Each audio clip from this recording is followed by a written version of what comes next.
morning, St. Martin. Welcome to TVCARiB In The Morning. I'm Ashana Haley. The Ministry of Education, Culture, Youth, and Sport says several classrooms at the Marie Genevieve de Weaver School have been shut down after inspectors from the Ministry of Public Health found evidence of rodent and pigeon infestations, including droppings and nests, posing health risks to students and staff. The stop order affects classrooms 103, 104, 109, and 112 through 117. In total, 112 students are impacted by the temporary closure. Education Minister Melissa D. Gumbs requested the inspection and says the ministry acted quickly to cordon off the affected areas. A full cleaning and sanitation effort is now underway, coordinated with health and environmental authorities. To keep classes going, some lessons will move to other rooms within the school, while 3 classes will temporarily relocate to the Division of Examinations building nearby. Transportation will be provided and supervised to ensure safety. The Marie Genevieve de Weaver School will close on Friday, November 7th, to prepare the temporary learning spaces. Minister Gumbs says the situation reflects wider maintenance issues across the public school network. She has announced expanded inspections of all public schools and the development of a long-term facilities management plan to improve health and safety standards. The ministry says it will continue to update parents and staff as cleanup efforts progress and reaffirms its commitment to protecting the well-being of every student and educator in St. Martin. Cleanup and relocation efforts are expected to continue until conditions are declared safe for students to return. The covering of the large tent structure at the EDC car park near the main entrance at Port St. Martin was completed on Thursday morning.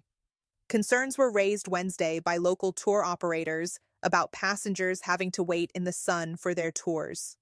Port St. Martin Chief Executive Officer Alexander Gumbs told the Daily Herald that the initiative had been in the pipeline for some time. It began on Wednesday and was finalized on Thursday. He explained that the delay had been due to extended repair work by the local service provider. Some operators that shared their concerns previously to members of our team were informed that the covering was being repaired and there were extended delays by the local service provider. As an interim solution, our team placed a temporary, smaller tent to facilitate shading, Gumbs said. Gumbs' clarification follows a story published in the Daily Herald on Thursday, in which several tour operators voiced frustration over the absence of proper shade for cruise passengers waiting for their tours at the EDC car park. At the time, the operators said that only the metal frame of the tent and the check-in counters remained visible, leaving guests to wait under a smaller temporary tent. They described the situation as unacceptable, especially as the high cruise season gets underway. In that article, this newspaper spelled the name of an employee incorrectly and stated that he had not been at work. This newspaper had been told that he was not at work, but Gumbs clarified that the staffer had been at work. This newspaper regrets the error. With the completion of the work on Thursday morning, Port St. Martin has addressed the immediate concern, and Gumbs signaled the port's commitment to providing world-class facilities and maintaining open communication. For Gumbs, the issues highlighted in the article do not align with the port's standards and are not something it would knowingly share with stakeholders or guests.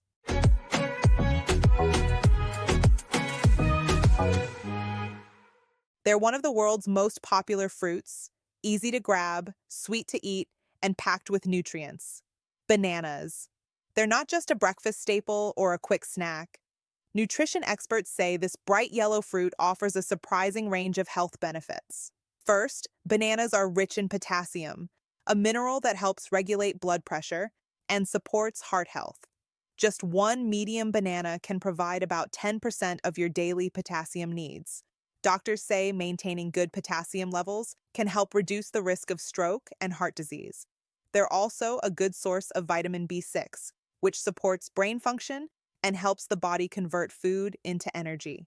Combined with natural carbohydrates, bananas make an ideal pre- or post-workout snack, providing a quick, steady energy boost without the crash you get from sugary drinks or processed snacks. Bananas are high in dietary fiber, which aids digestion and helps maintain regularity.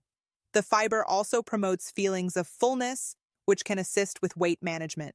For those watching their blood sugar, bananas contain natural sugars, but are considered a low to medium glycemic index food, meaning they release energy slowly.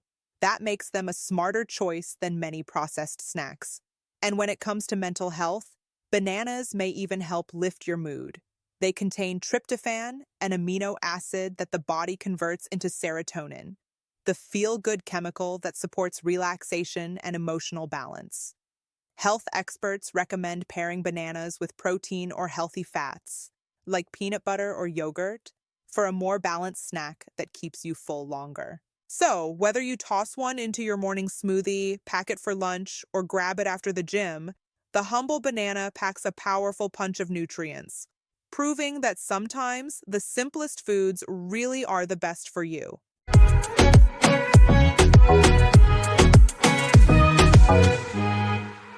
Oscar winner Jennifer Lawrence says, "Becoming a mother is the most important identity you'll ever experience." The 35-year-old, who is best known for Silver Linings Playbook, Joy, and American Hustle, has two young boys, one aged 3, one aged 7 months, with art gallery director Cook Maroney. She's been able to bring her life experience to her latest role in black comedy Die My Love, about a young couple who move from New York to an inherited house in the country with their new baby. Lawrence told Sky News, "First, you become a mother, which is an entirely different identity, the most important identity that you'll ever experience. And there's the death of your old life, but there's also a new fear that has never existed before. It's paralyzing, and the love and the fear and everything that grows, it's deeper."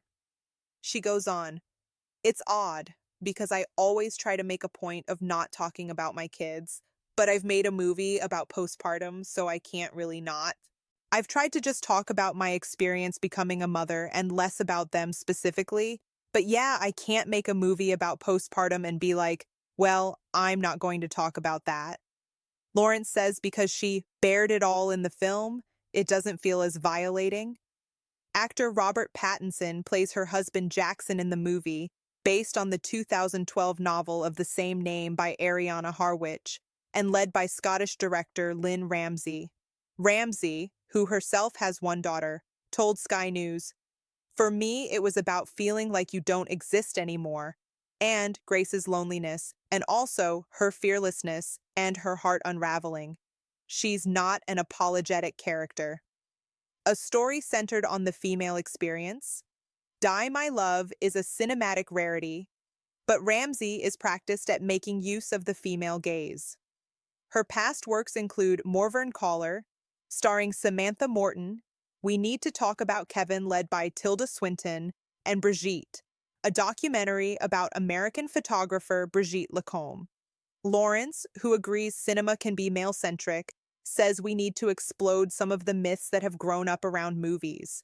The film industry can be more like the stock market than anything else, but there are also myths, like females can relate to a male lead, but men can't relate to the female lead, and it's not true.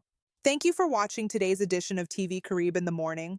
Until our next edition, have a great day.